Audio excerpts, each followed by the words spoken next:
This is a message directly to my community. Please take a moment to listen to this video, and if you agree with it, then share it with other YouTubers and media reporters alike. I've been a YouTuber for 5 years, and in that time, I've never once gone into politics because as a YouTuber, it's not really my responsibility, or I don't feel like it's my responsibility to teach you what you should believe and what political opinions you should have. However, the British government is currently trying to slander, discredit, and defame my little brother, who is a Royal Marine Commando, simply for opposing something that he felt personally would result in the death of Marines. Now, by making this video and by standing with my little brother, the British government will most likely come for me next. They may have this video removed, they might have both my channels demonetized, and they'll probably try and dig up some dirt to discredit me. I want them to know that there is nothing I won't sacrifice for my family. So, with that being said, what's actually happened? My little brother expressed some concerns over dangerous DEI policies within a Corps of Royal Marines, and he made a petition to express those concerns. 1,000 Royal Marine Commandos signed that petition within 24 hours, and then the petition was taken down and the chain of command circulated messages saying that it was Russian disinformation. It wasn't Russian disinformation, it was my little brother and 1,000 Royal Marine Commandos. So what did the Ministry of Defence decide to do? Well, instead of addressing the problem that all of these Royal Marines Commandos had signed up for, instead what they did is they started a witch hunt to try and locate the individual that started this petition so that they could make their life hell. One of the ways they did that was Marines were literally taken into bright lit rooms and interrogated to try and give up one of their brothers. And yet guess what?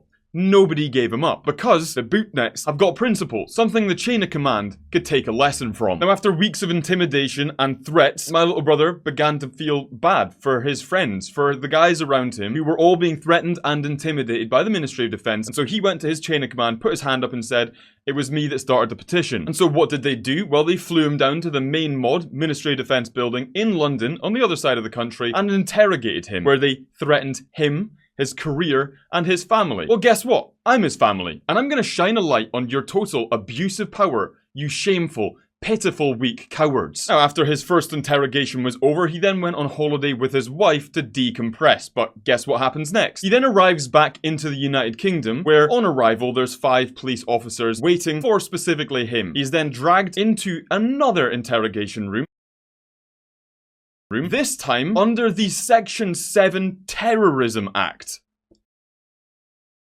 I don't even know where to start. I don't know where to even start. Just to be clear, that means he has no right to a lawyer. He has no right to silence. He must answer every single question. He must turn over all of his possessions and give them access to his phone and essentially all his passwords. Just to be clear, my little brother is not a criminal, and for the love of God, he is certainly not a terrorist. He is a patriot, and he is a member, a serving member of the armed forces. But because freedom is being eroded and justice is backwards under this British government, what they decided to do was strip him of his possessions in order to try and find something so they can go, haha, look, he was a bad guy after all. This is what justice and freedom look like for a patriot and a serving member of the armed forces in British society today. Freedom. You gotta love it. Let's make this very, very clear. None of this would have ever happened if he just stayed quiet about that DEI policy. And so what happens next? What they're gonna do is they're gonna try and slander, defame, and discredit him to make him look like a far-right radical instead of addressing the concerns of 1,000 Royal Marines in a one-day period.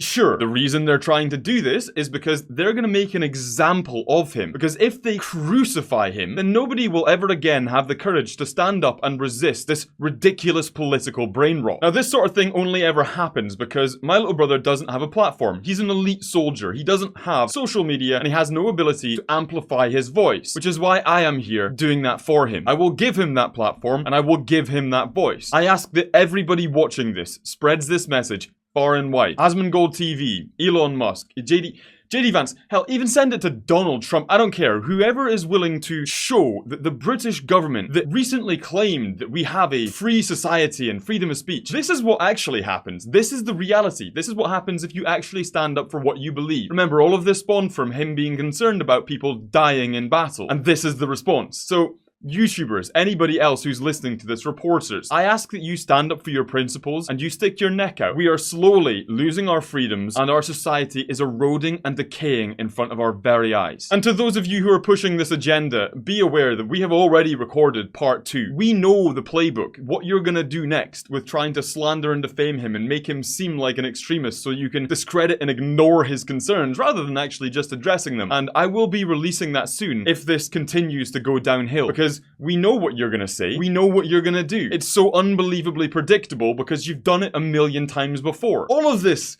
could have just been resolved by sitting down and having a conversation about the policy, which is why they made the petition, but no, we've got to do this. I did not want to make this video. I did not want to do politics. I have been a YouTuber for 5 years, and I never intended on introducing you to politics. I will not stand and stay silent whilst they criticize and crucify my brother, whilst I know who he is. I know what he stands for. I know he's a good person, and I know he is concerned about the Marines, and he doesn't want to look back in 10 years' time and see somebody's been killed in battle and be the one thinking, oh, well, if only I had said something. So he stuck his neck out and they've chopped it off. I'll be sure to link alternative versions of this video down below because they will probably remove it and demonetize me and potentially take my channel. I'll also be sure to link down below something so that you can go and see what was actually in the petition for itself, because in the petition they said this was gonna happen, and look at what happened. Wow, how predictable. YouTubers, I'm gonna ask you to step up and cover this. I'm one of you. With this, if this doesn't get covered, they'll get us both. To be honest, it's a selfish request. They will come for us, and if there's not enough noise, if we don't make enough stink out of this, they will get me.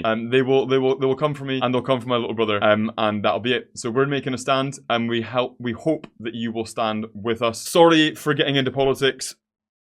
Principles matter, and more people should stand by them. Thank you for your time. Have a good weekend. Stay safe, and of course, stay peaceful.